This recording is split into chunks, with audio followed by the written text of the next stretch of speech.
जिम्मेदारी एक बार फिर पाकिस्तान के माने जाने नाम सबसे भरोसे का एतमाद बाबर आजम के कंधों पर आ पड़ी है और साथ उनका दे रहे हैं मोहम्मद रिजवान।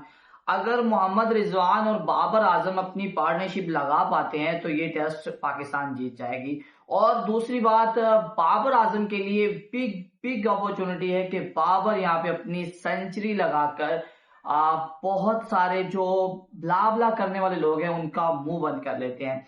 उसके बाद पहली तो बात, तीसरा दिन स्टार्ट हुआ जबकि उनके 4 विकेट डाउन थे।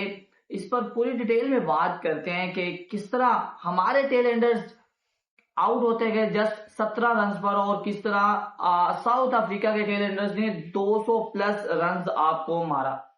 ये सारी डिटेल में बात करते हैं, लेकिन उससे पहले चैनल को सब्सक्राइब जरूर कर लें और अपनी ओपिनियन कमेंट में जरूर किया करें।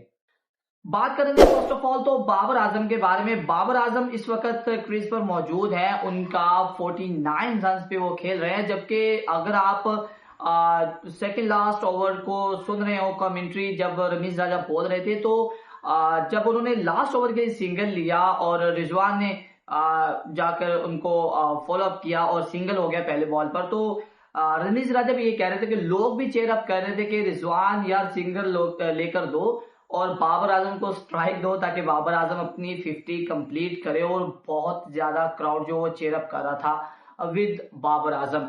उसके बाद अगर बात करें इस वक्त सिचुएशन की, पाकिस्तान वर्सेस साउथ अफ्रीका की करंट सिचुएशन की बात करें तो ये टेस्ट मैच किस तरफ जाता हुआ नजर आता है। अगर तो बाबर आजम परफॉर्म कर जाते हैं, वो दाग जो 2 साल पहले बाबर आजम पर लगा था, तो बाबर आजम अगर परफॉर्म कर जाते हैं तो फर्स्ट ऑफ ऑल ये मैच अगर जीत जाती है पाकिस्तान, चाहे वो बाबर की वजह से जीत जाए, तो आप टेबल पर थोड़ा सा मुस्तहकम हो जाएंगे। और सेकेंडली ये बाबर के लिए बहुत बड़ी अपॉर्चुनिटी है क्योंकि 1 रन बाकी है बाबर का 50 होने में, हाफ सेंचुरी होने में।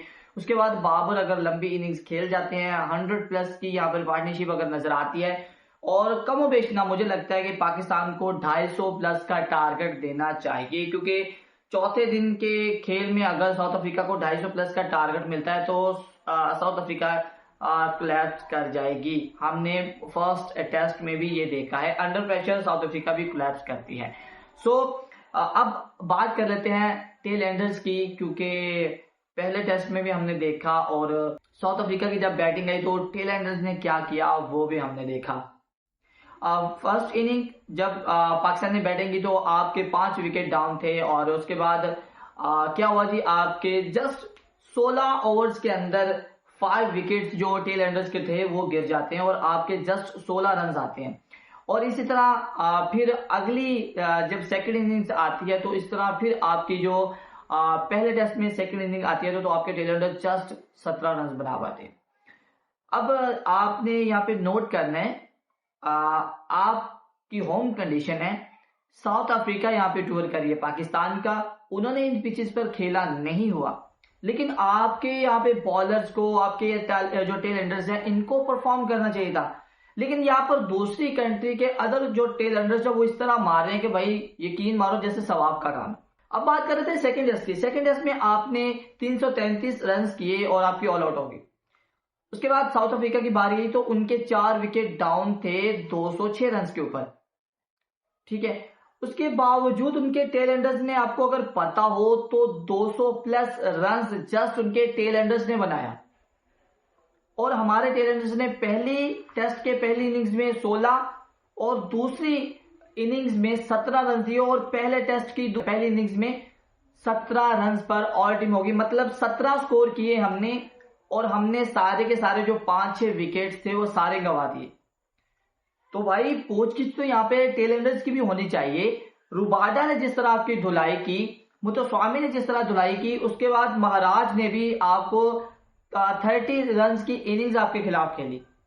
200 रन उनके टेल एंडर्स बॉलर्स कर रहे हैं, 7-8 नंबर वाले जो उनके बॉलर्स हैं वो ये रन करके गए हैं और आपके टेल एंडर्स जो है वो जस्ट 15 से 17 रन के दरमियान सिमट कर रह गए। तो यहाँ पे सवाल उनसे भी पूछना बनता है कि भाई साहब आप भी रन कर सकते हो, ये आपकी होम कंडीशन है उनकी नहीं, लेकिन इसके बावजूद आप 17 रन के ऊपर, जैसे कोई मोहल्ले की क्रिकेट टीम खेल रही है यार, 17 रन के अंदर पूरी की पूरी 5-6 विकेट गंवाकर आप ऑल आउट हो जाते हो।